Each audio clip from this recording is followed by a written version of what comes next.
Bismillahirrahmanirrahim. Assalamualaikum warahmatullahi wabarakatuh. Waalaikumsalam warahmatullahi wabarakatuh. Berjumpa lagi dengan kami Ngaso, yaitu Ngaji Sore. Alhamdulillah hari ini kita masih ditemani oleh beliau Ki Haji Imam Nawawi. Alhamdulillah. Sugeng rawuh nggih. Alhamdulillah. Alhamdulillah.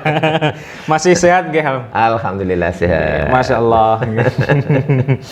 Ini berkat tips-tips yang telah diberikan beliau di segmen-segmen awal, yaitu tips menjalani ibadah puasa di bulan Ramadan. Alhamdulillah sampai hari ini kita masih bisa menjalankan ibadah insya Allah dengan khusyuk. Iya. Alhamdulillah para pemirsa, hari ini kita akan ngaji bersama tentang sifat puasa Rasulullah. Bagaimana sih sifat puasa Rasulullah? Mari kita langsung aja simak kajian dari beliau. Monggo Ustaz. Ya. Bismillahirrahmanirrahim. Assalamualaikum warahmatullahi wabarakatuh. Waalaikumsalam warahmatullahi wabarakatuh. Alhamdulillahirabbil alamin. Wa bihi nasta'inu ala umuri dunya waddin. Assalatu wassalamu ala Muhammadin wa ala alihi wa ashabihi wa man tabi'ahum bi ihsanin ila yaumiddin. Amma ba'du. Berkaitan dengan masalah sifat-sifat puasa Rasul. Rasulullah itu teladan utama dalam segala aspek kehidupan, bukan hanya masalah ibadah saja, termasuk pula di dalamnya tentang masalah puasa. Berbicara tentang sifat puasa Rasulullah Sallallahu Alaihi Wasallam, ini sebenarnya banyak. Pertama, yang pasti puasa itu adalah nantinya akan mendidik yang bersangkutan untuk sesuai dengan sifat Rasulullah ya. Rasul Allah semuanya memiliki 4 sifat wajib: sidik, amanah, tabligh, fatonah. Nih, yang pertama sidik, jujur. Nggak mungkin seseorang yang berpuasa itu nanti akan bisa mengelabuhi orang lain, dirinya sendiri. Orang lain bisa, makanya orang lain dia bisa mengelabui terhadap orang lain, tapi untuk kepada dirinya sendiri nggak mungkin. Misalnya sampean nggak poso, kemudian keluar ngomong poso itu, padahal ketika iya kan nggak ada yang tahu. Tapi apakah ketika penyan menyampaikan bahwa saya juga puasa, padahal tadi dari rumah penyan sudah makan, misalnya di siang bolong kayak gini gitu. Nah kemudian setelah itu dari puasa yang Rasulullah Shallallahu Alaihi Wasallam untuk kita itu sebenarnya ini menyangkut tentang berbagai macam aspek untuk kehidupan kita, keteladanan untuk kita bersama. Ya, setelah sidik, untuk jujur, amanah. Bener nggak? Bisa dipercaya nggak? Kamu ngomong bahwasannya kamu puasa itu. Oleh sebab itulah maka Rasulullah Shallallahu Alaihi Wasallam pun juga menyampaikan bahwasannya seseorang yang tatkala puasa kok ternyata dia dusta, maka Allah tidak menganggap dia meninggalkan lapar dan dahaganya itu. Sehingga dia dapat ya sehari semalam seharian penuh itu ya hanya lapar dan dahaga saja. Nggak pernah akan mendapatkan dari sisi hakikat puasanya. Tapi secara syariat memang masih tetap sah puasanya dan tidak perlu untuk mengqadha. Karena pembatal puasa dari sisi syariat itu kan dia tidak melakukan itu yang amanah. Kemudian yang tabligh menyampaikan apapun yang Rasulullah Shallallahu Alaihi Wasallam sampaikan, kebaikan apapun, wahyu apapun yang diterima dari beliau dari beliau akhirnya juga telah disampaikan kepada seluruh umatnya. Apapun yang malaikat Jibril wahyukan kepada Rasulullah, tidak satu pun ada yang beliau sembunyikan. Ini berkait dengan masalah tabligh. Kemudian fatonah. Fatonah itu artinya kan cerdas, cerdik. Kalau kita kepingin pinter itu, maaf, ini mungkin ya apa ada relevansinya atau enggak gitu. Dulu adik saya ketika ngapal ke Quran itu, waktu saya punya gawe itu suruh batalkan puasanya, saya nggak mau, karena dia masih melaksanakan untuk konsentrasi dalam rangka untuk menghafalkan Al-Quran itu. Sehingga setelah rampung ya ternyata juga biasa gitu. Karena ketika seseorang itu dalam kondisi berpuasa itu, dia akan lebih konsentrasi dalam hal masalah kecerdasan intelektualnya. Itu nggak mungkin, itu salah besar kalau ada orang yang mengatakan bahwasanya wong sekolah kok dadak kon poso barang itu, nanti kan dianggapnya justru akan membebani dia, mengganggu konsentrasinya. Itu malah salah. Karena durasi puasa itu Allah itu sangat tahu kok bagaimana kondisi seorang hambanya itu kok. Nggak mungkin nantinya itu akan menjerumuskan hambanya, nggak mungkin. Dan Allah lebih tahu karena Allah yang menciptakan kita. Nggak pernah ada satu penelitian bahwasanya orang yang berpuasa kemudian gara-gara puasa termati, kan nggak mungkin gitu. Oleh sebab itulah maka sifat-sifat puasa Rasulullah Sallallahu Alaihi Wasallam itu benar-benar sangat humanis.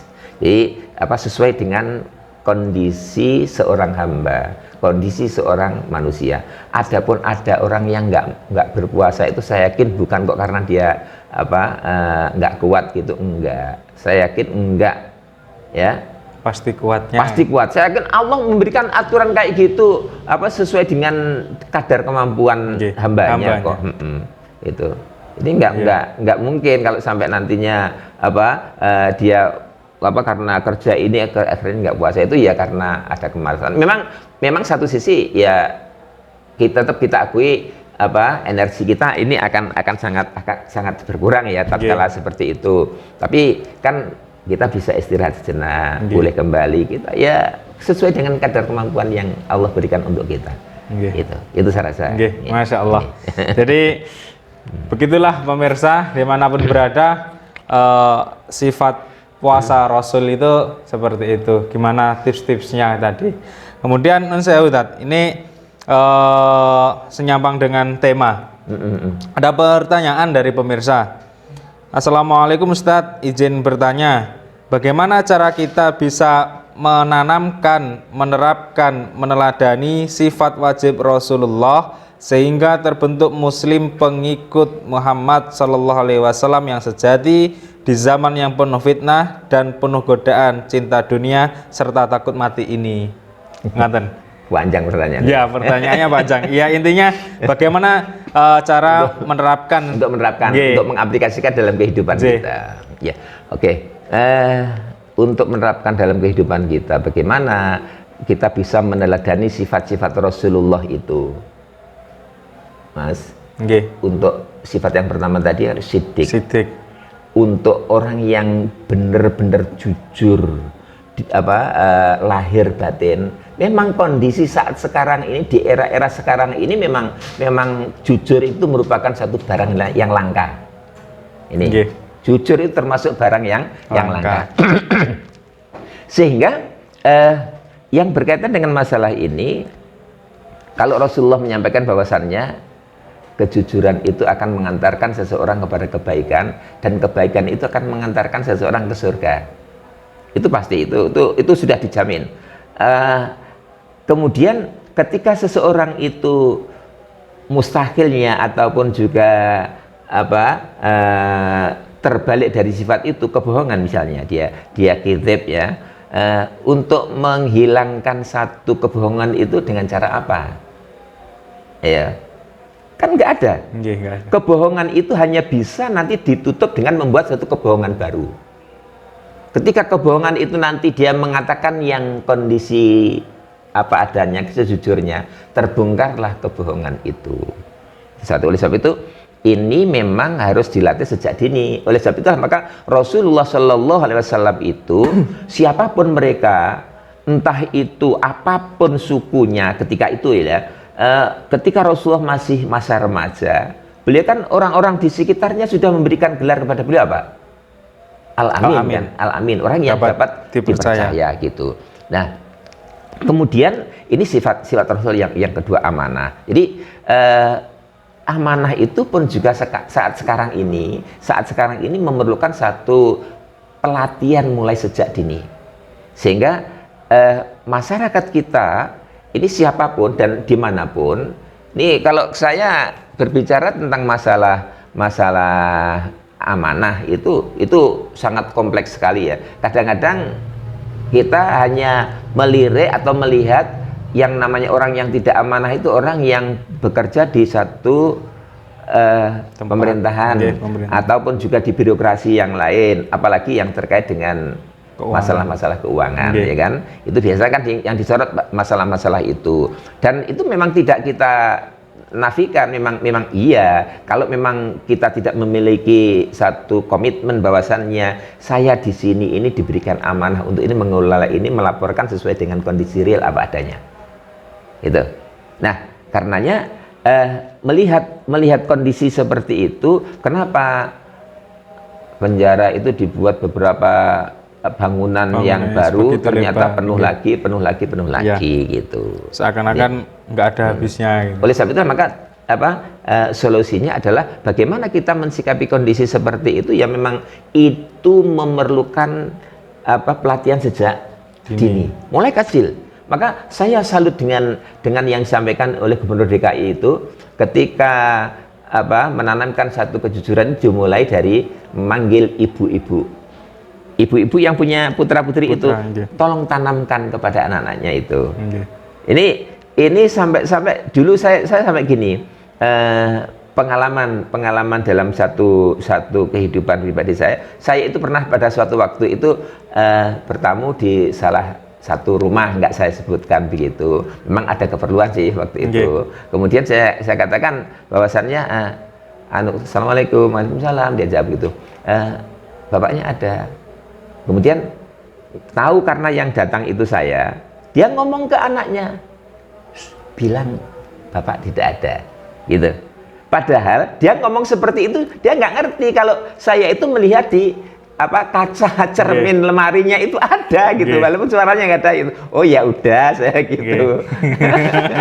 Kan ini satu sisi ini berarti menanamkan satu ketidakjujuran, kebohongan kepada anaknya. Kemudian sifat Rasul yang ketiga adalah tablik, menyampaikan. Menyampaikan itu, saya lupa itu ayatnya apa ya. Ini yang kaitannya dengan masalah amanah ya. Itu Allah sendiri yang memerintahkan kepada kita bahwasannya untuk kita itu menyampaikan amanah kepada ahlinya. Jadi misalnya kata dititipi ya segera disampaikan kepada yang bersangkutan gitu. Titipan itu yang karena pasti nanti lewatnya lewat kita, sehingga kan ada falsafah yang mengatakan bahwasannya ibaratnya kita itu kan bukan saluran paralon gitu. Kita itu saluran tanah kebun kering, nanti akan ya pasti kalau nanti dilewati paling tidak kita itu ya ada meresap sedikit kita. Masa hanya lewat saja nggak pernah ada bekasnya itu.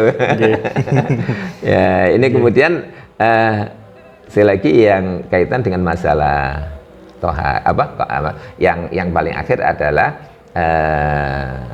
fatona. Ya, cerdik.